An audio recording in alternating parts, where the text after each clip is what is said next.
بسم اللہ الرحمن الرحیم۔ اسلام قبول کرنے سے کئی سال پہلے حضرت عمر بن خطاب ضلع تالا ایک دفعہ تجارتی قافلے کے ساتھ مال لے کر مکہ سے شام گئے۔ قافلے میں قریش کے کئی اور بڑے سردار بھی تھے۔ یہ قافلہ شام کی سب سے بڑے شہر دمشق گیا اور وہاں اپنا مال بیچ کر مکہ واپس روانہ ہوا۔ تھوڑا سا فاصلہ طے کرنے پر حضرت عمر کو یاد آیا کہ ان کی ایک رشتہ دار خاتون نے انہیں کچھ سونا دیا تھا کہ اسے بیچ کر اس کے لیے کچھ کپڑے وغیرہ لیتے آئے۔ انہوں نے اپنے قافلے کے ساتھیوں سے کہا کہ فلاں عورت کا کام کرنے واپس دمشق جا رہا ہوں، کوشش کروں گا کہ یہ کام کر کے جلدی واپس آ جاؤں۔ حضرت عمر دمشق واپس چلے گئے تو بازار بند ہو چکے تھے۔ مجبوراً وہ ایک مسافر خانے میں ٹھہرے اور سو گئے۔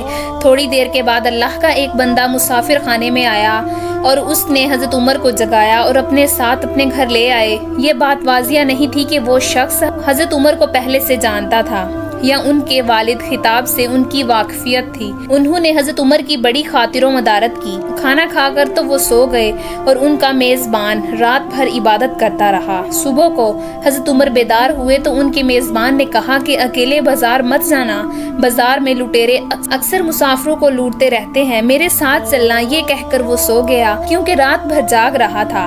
حضرت عمر نے اسے جگانا مناسب نہیں سمجھا اور اکیلے ہی بازار چلے گئے۔ ابھی بازار کھلا بھی نہیں تھا کہ وہ بازار کھلنے کا انتظار کرنے لگے۔ کچھ دیر کے بعد ایک عیسائی پادری اپنے نوکروں کے ساتھ آیا اور حضرت عمر کی طرف اشارہ کر کے اپنے نوکروں کو حکم دیا کہ اس شخص کو پکڑ لو، یہ گرجے کا کام بہت اچھی طرح سے کر لے گا۔ اس زمانے میں حضرت عمر بڑے تن و مل پہلوان تھے۔ پادری کے نوکروں نے اس کو پکڑ لیا اور ایک پرانے گرجے میں لے گئے۔ پادری نے اس کو ایک ہتھوڑا دیا اور اس کو گرجے کی ایک دیوار توڑنے پر لگا دیا۔ ایسا معلوم ہوتا تھا کہ وہ اس جگہ پر ایک نیا درجہ بنوانا چاہتا ہے۔ حضرت عمر دن بھر کام کرتے رہے۔ کہیں شام کو جا کر چھٹی ملی تو وہ تھکے ہارے واپس مسافر خانے میں آ کر بیٹھے۔ پہلے ہی دن والا نیک آدمی پھر آیا اور اس نے پوچھا کہ آپ کدھر چلے گئے تھے؟ حضرت عمر نے اسے سارا قصہ بتایا۔ وہ شخص آج بھی ان کو اپنے گھر لے گیا اور ان کی بڑی خاطر و مدارت کی اور انہیں تاکید کی کہ کل بازار جاتے وقت مجھے ساتھ لے جانا۔ اس کے بعد وہ عبادت میں مشغول ہو گیا اور حضرت عمر سو گئے۔ دوسرے دن حضرت عمر بیدار ہوئے تو اپنے نیک میزبان کو سوتے پایا تو انہوں نے اب کی بار بھی اس کو جگانا مناسب نہیں سمجھا اور اکیلے ہی بازار چلے گئے۔ اتفاق سے پھر وہی پادری اپنے نوکروں کے ساتھ آیا اور حضرت عمر کو پکڑ کر ساتھ لے گیا۔ ان کو غصہ تو بہت آیا لیکن کیا کرتے، غیر ملک میں وہ اکیلے تھے اور کوئی ہتھیار بھی پاس نہیں تھا۔ دوسری طرف پادری کے ساتھ 7-8 نوکر تھے اور وہ سب ہتھیار بند تھے۔ پہلے دن کی طرح ہی حضرت عمر ہتھوڑے کے ساتھ ملجائے کی دیوار توڑتے رہے۔ جب دھوپ تیز ہوئی تو پادری اور اس کے نوکر انہیں کام میں مشغول دیکھ کر چلے گئے اور حضرت عمر دیوار کے سائے میں دم لینے کے لیے بیٹھ گئے۔ اس لیے وہ پادری کے گھوڑے پر سوار چپکے سے آیا اور حضرت عمر کے سر پر ضرب لگائی اور کہا کہ ہم سب گھر گئے، تو نے کام ہی چھوڑ دیا۔ اب حضرت عمر کو صبر کی تاب نہ رہی۔ انہوں نے ادھر ادھر نظر دوڑائی، ہر طرف سے سناٹا تھا۔ انہوں نے پادری کو گھوڑے سے کھینچ کر نیچے کر لیا اور اس کے سر پر ہتھوڑے مارنا شروع کر دیے۔ وہ بہت چیخا چلایا لیکن اس کی مدد کے لیے کوئی نہیں پہنچا۔ حضرت عمر نے ٹوٹی ہوئی دیوار کا ایک بھاری ٹکڑا اٹھا کر اس کے سر پہ دے مارا اور وہ پہلے ہی زخمی تھا، اب اس نے دم دے دیا۔ اس کو مرتے دیکھ کر حضرت عمر تیزی سے بھاگ کھڑے ہوئے اور جس راستے سے دمشق آئے تھے وہ راستہ چھوڑ کر ایک دوسرے راستے پر چل پڑے۔ شہر سے کافی دور انہیں ایک خچر پر سوار رومی ملا جو روم سے تعلق رکھتا تھا۔ وہ ان کے ساتھ چلنے لگا۔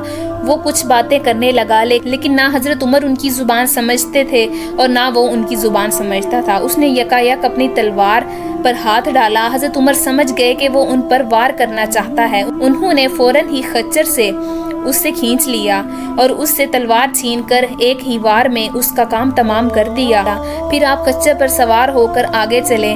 اس کے بعد کیا ہوا اس کا حال خود حضرت عمر نے اس طرح بیان کیا ہے کہ اس جگہ سے روانہ ہو کر میں ایک لہجے پہنچا۔ یہاں عیسائیوں کی ایک جماعت رہتی تھی۔ میں گرجے کے اندر داخل ہوا تو گرجے میں رہنے والے سب لوگ میرے ارد گرد جمع ہوئے اور مجھ سے میرے حالات کے بارے میں پوچھنے لگے۔ پھر وہ اپنے پادری کے پاس مجھے لے گئے۔ پادری مجھے نہایت غور سے دیکھنے لگا اور اس کے بعد کہنے لگا کہ ایسا معلوم ہوتا ہے کہ تمہیں کسی چیز کا خوف ہے۔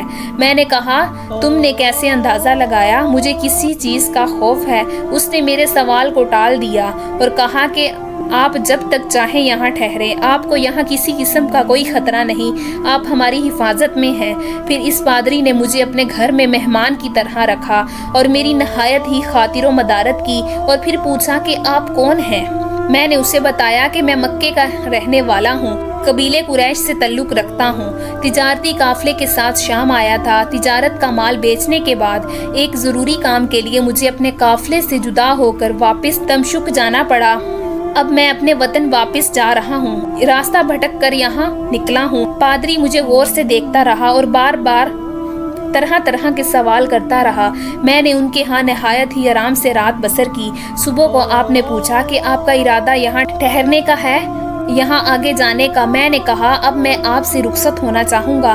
یہ سن کر پادری نے اپنا ایک شاندار گدھا، جو بڑا خوبصورت اور نہایت ہی تیز رفتار تھا، لے آیا۔ اس گدھے کی پیٹھ پر کھانے کی مزیدار چیزیں اور قیمتی تحفے بھرے ہوئے تھے، اور پھر کہنے لگا کہ آپ اس گدھے پر سوار ہو جائیں اور چل پڑے۔ راستے میں آپ کا گزر کسی عیسائی کے مکان کے پاس سے ہوگا تو وہ آپ کو اس گدھے پر سوار دیکھ کر آپ کی بے حد تعظیم کرے گا اور آپ کی خاطر و مدارت میں کوئی کسر نہیں چھوڑے گا۔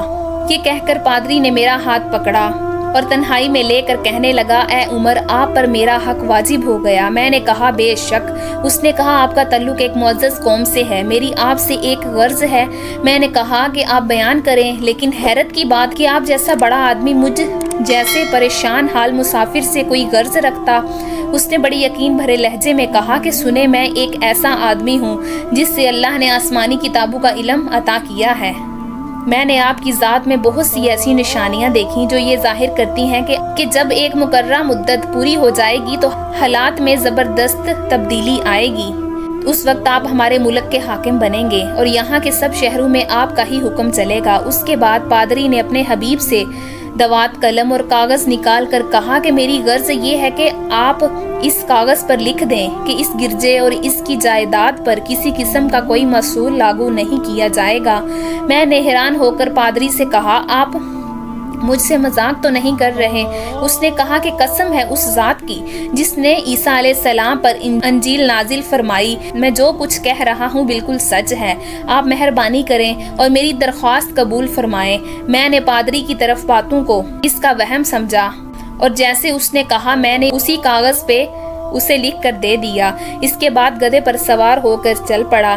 راستے میں مجھے کئی جگہ پر عیسائیوں کی جماعتیں ملی۔ انہوں نے مجھے ایک پادری کے گدھے پر سوار دیکھ کر میری بڑی خاطر و مدارت کی۔ میں اس طرح جگہ جگہ عیسائیوں کا مہمان بنتا تبوک تک پہنچ گیا۔ اللہ کی شان، جس تجارتی قافلے کے ساتھ میں گیا تھا وہ کافی دیر میرا انتظار کرنے کے بعد اسی جگہ سے چل پڑا تھا جہاں میں نے اسے چھوڑا تھا۔ اب تبوک میں ایک کنویں کے قریب ڈیرا ڈالے ہوئے قافلے والے میرے ساتھی مجھے دیکھ کر میری طرف دوڑ پڑے اور مجھ سے مل کر بہت خوش ہوئے اور کہنے لگے، یا بنی خطاب، ہم لوگ تمہارا انتظار کرتے رہے، بالکل مایوس ہو گئے تو ہم نے اس مقام کو کوچ کر دیا جہاں سے تم واپس ہو گئے، مگر تمہارے بارے میں ہم سخت پریشان تھے۔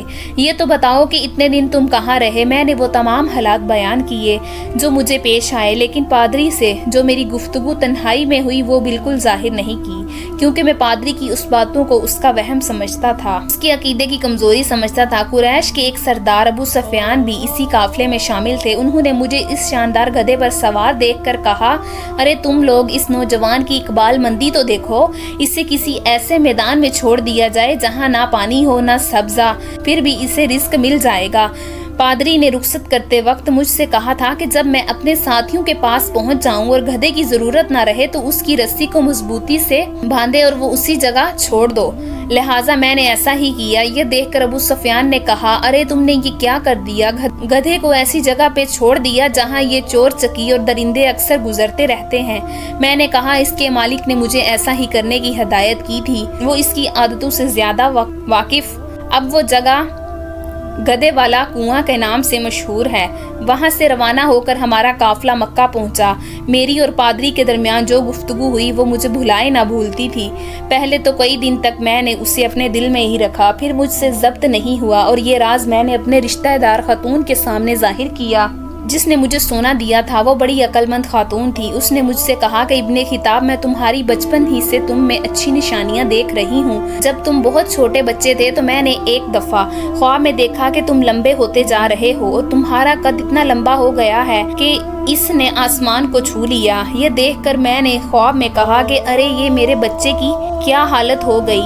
کسی نے کہا کہ یہ لڑکا دنیا اور آخرت میں بھلائی پانے والا بنے گا۔ جاہلیت کے زمانے میں اس قسم کی باتوں کا مطلب میری سمجھ میں نہیں آتا۔ مکہ میں ایک شخص اہل کتاب یعنی یہودا انصاری میں سے تھا جو بہت گمنام تھا۔ عام لوگ تو اس سے بھی واقف نہیں تھے، لیکن قریش کے کچھ سردار اسے پہچانتے تھے اور اس کی بہت عزت کرتے تھے۔ ایک دن دوپہر کے وقت میں اس کے ہاں گیا، اسے جا کر کہا کہ میں آپ سے چند باتیں کرنا چاہتا ہوں اور چاہتا ہوں کہ آپ ان کو اپنے دل میں راز بنا کر رکھیں اور کسی کے سامنے ظاہر نہ کریں۔ اس نے ایسا کرنے کا وعدہ کیا۔ میں نے اپنے سفر کے تمام واقعات اس کے سامنے بیان کر دیے اور اپنے رشتہ دار خاتون کے خواب کا بھی ذکر کیا۔